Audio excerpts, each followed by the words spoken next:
Now let's talk about fluid dynamics. Fluid dynamics simply means we're going to be looking at fluids in motion. What happens when we have fluids moving? Well, let's start with a couple of definitions. We're going to simplify our lives just a little bit. We're only going to deal with ideal fluids. All right? So what is an ideal fluid? Well, it is non-viscous, which that just means no friction. The second thing is it's always incompressible. And that is exactly what it sounds like. The molecules don't get pulled further apart or pushed closer together. So basically, our density is always going to be a constant in these problems. And the third thing is we always have non-turbulent flow.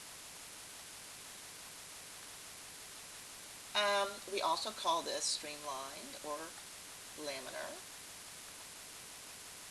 Basically, what this means is that the molecules are going to always follow a nice smooth path. They're not going to get jerked up and down.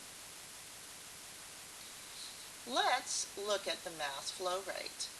This is an important concept in fluids. Suppose I have a tube of some sort, a pipe. It's got fluid moving in it, and let's say the velocity of the fluid is this lowercase v. And suppose my pipe has some cross-sectional area. Now I want to look at some small section of the pipe, this delta L here. All right, what is going to be the volume? And for volume, I'm going to use a capital V, and I want the change in volume of my little differential little area here. Well, that's going to be the cross-sectional area times the change in this length.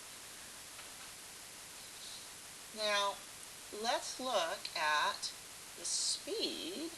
The speed of the fluid, of course, is going to be whatever the change in L is divided by delta T. So I'm going to solve this for delta L.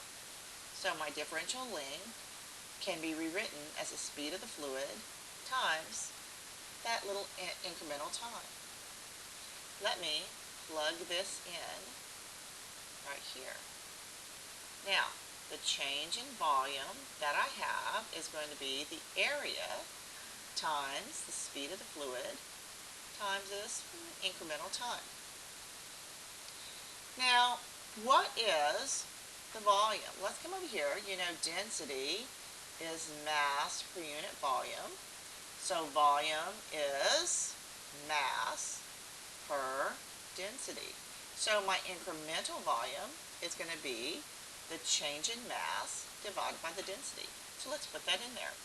So I'm going to have some incremental mass divided by the density is equal to the cross-sectional area times the speed of the fluid times its change in time. Now, let me get all my deltas on one side and all my constants on the other. Another way to write this is delta M divided by delta T is equal to the cross-sectional area times the speed of the fluid times the density of the fluid. Now you see this side is all constants, depending upon your system. And this right here we're going to call the mass flow rate. Remember, rate is always per time. So this is how much mass is passing this barrier in a given time. It's an important concept in fluid dynamics. Now, what happens if the area changes? So let's say we have some cross-sectional area 1 here, and let's say this is moving with some initial velocity 1. So this L1 is going to be V1T. But suppose these are connected somehow. So we're going to a new area and a new velocity. And this L2 is V2T. Now, the mass that flows into a region has to equal the mass that flows out because of conservation. Mass cannot be created, nor can it be destroyed. So let's see. Let's look at the mass flow rate for these two. This is, let me rewrite this. It's a cross-sectional area times the velocity times the density. So I'm going to solve this for delta M1 is equal to A1 V1 density times delta T, and delta M2, this incremental amount of mass, is A2 V2, the density of the second fluid, delta T. Now, the times are the same and the densities are the same because this is the same fluid. Because mass cannot be created or destroyed, I know M1 has to equal M2, or the change in mass 1 has to equal the change in mass 2. So let me set these equal. A1 V1 times the density times the change in time has to equal A2 V2 times the density, change in time. Let's see, now the densities are the same, times are the same, those go away. So what we're coming up with now is the cross-sectional area of one pipe times the velocity of the water coming out of that pipe, or the fluid, has to equal the cross-sectional area of the second pipe times the velocity at the second pipe. This is called the continuity equation.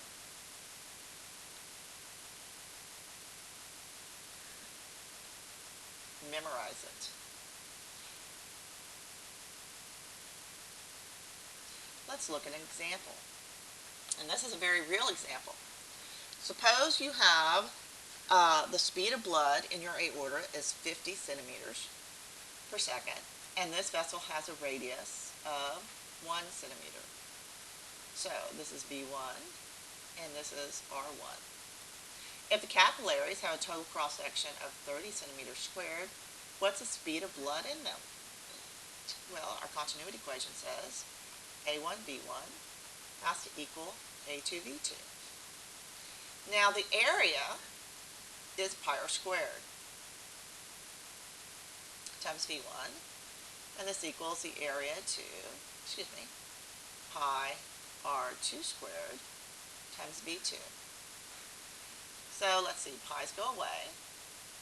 So the relationship is V2 is R1 divided by R2 squared times the velocity in the aorta. Now let's see. The first, we're not going to have to do conversion to meters because these are both in centimeters and centimeters per second. So R1 is 1 centimeter, R2 is 3,000 centimeters squared times 50 centimeters per second. So we find that the velocity is 0.052 centimeters per second.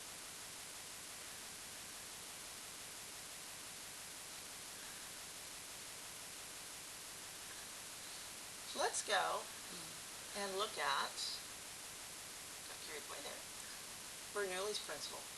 Bernoulli's principle explains what happens when you have fluids flowing and you're changing cross-sectional areas.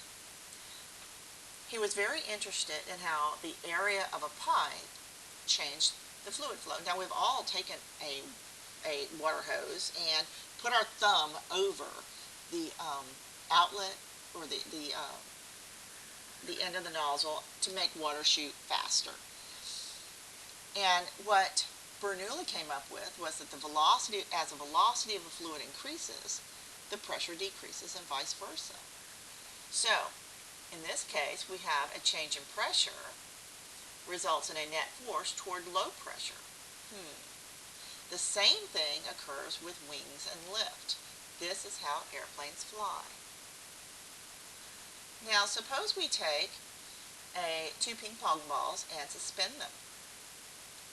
If you take a straw or a funnel and you blow between them, they actually come together.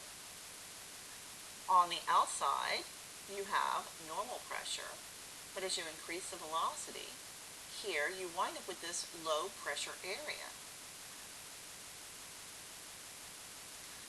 This is used practically in medicine. The TIAs, or transient ischemic attacks, can be explained by a constriction of the subclavian artery. It speeds up the blood flow, reduces pressure, so the blood moving up winds up moving down instead, and you wind up with a lack of blood to your brain. Let's look at gopher holes. In gopher holes, one end is higher than the other. This causes a constriction and a low pressure region. So the air is always getting sucked out of the higher hole and into the lower hole, and this creates a nice air conditioning system for your gophers. This is why gophers can live underground and they don't ever suffocate. So let's look at Bernoulli's equation mathematically. It's fascinating. Let's look at the work done on a given section of water. Okay, if the work done on this section is equal and opposite to the work done by this section. This is Newton's third law. Force 1 on 2 equals minus force of 2 on 1. So the second section of water, since it applies an equal and opposite force on the first, it does negative work as the water moves forward. Now remember, work is force times distance. Now let's just call this delta L, and we're just going to call that x. So the work is F delta L. So the work on the first chug is the force of 1 times delta L. The work on the second one is F2 delta L2, but this is negative, so I'm going to put a negative sign there. So let's see, the work on 1 is the P1 A1 delta L1, because you remember pressure is force per unit area, so I just solved that. And minus W2 is P2 A2 delta L2.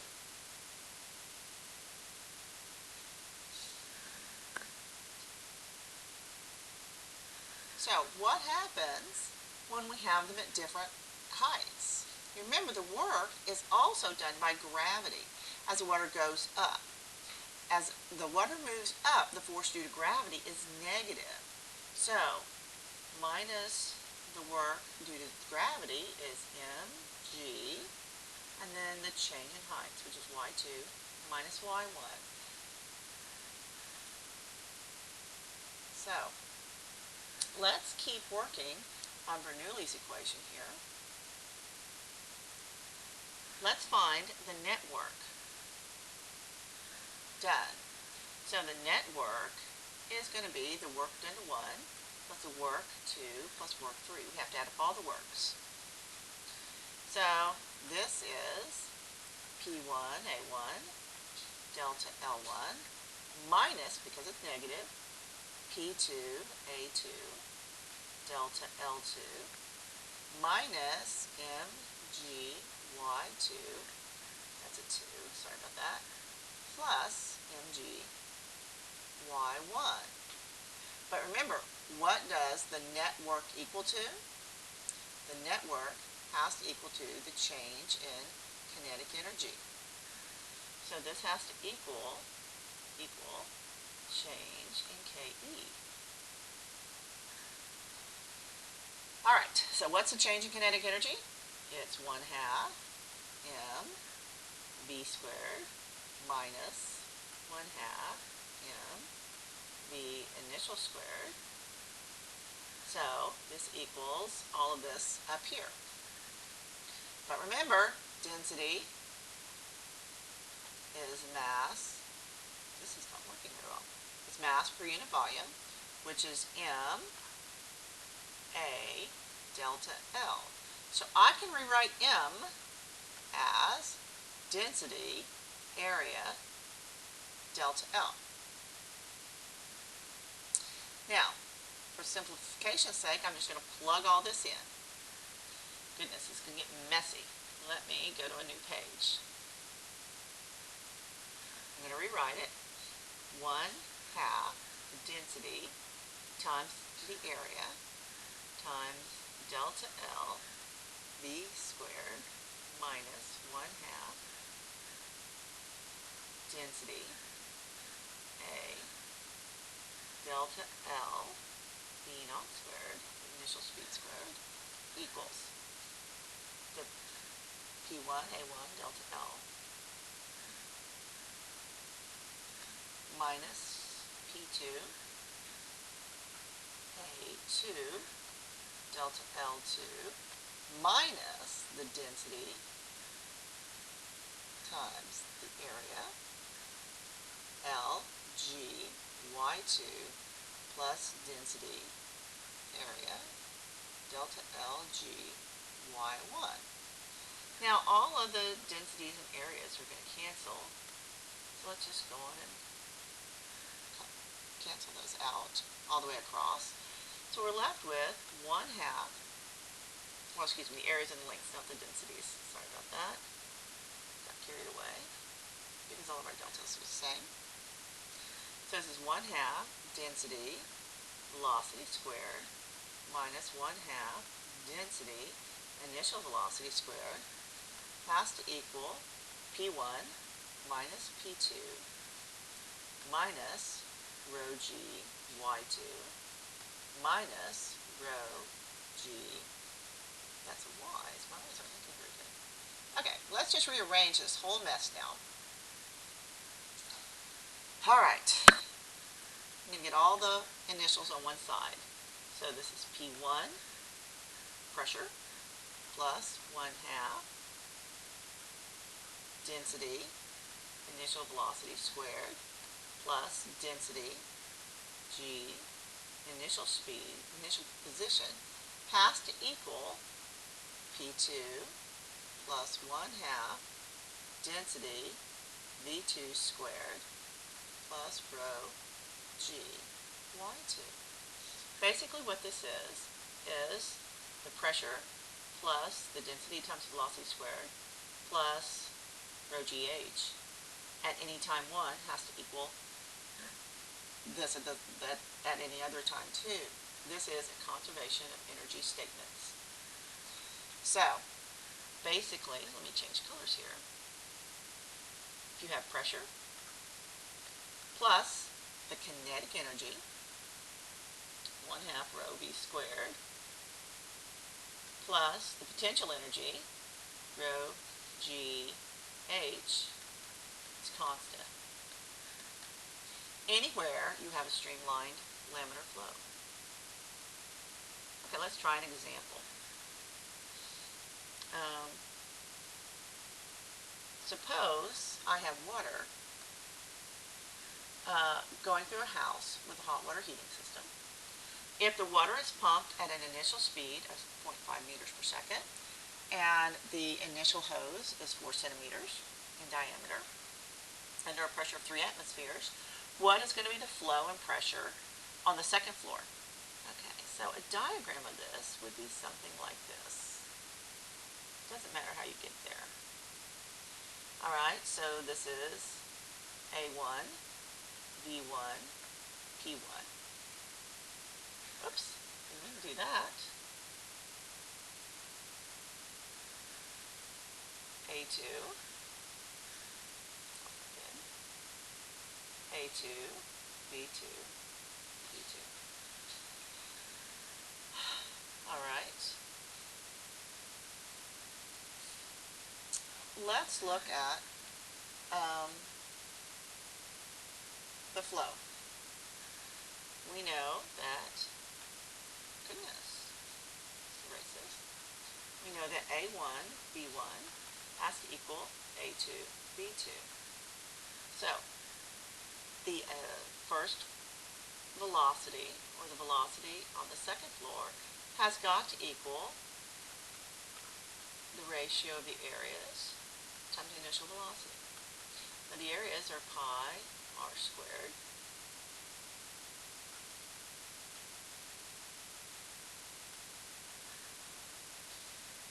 now. Let's see, the pi's are going to go away. So the first radius is 2 centimeters. The second radius is 1.3 centimeters squared times, that's 1, the initial speed, which is 0.5. So you get a speed of 1.183 meters per second.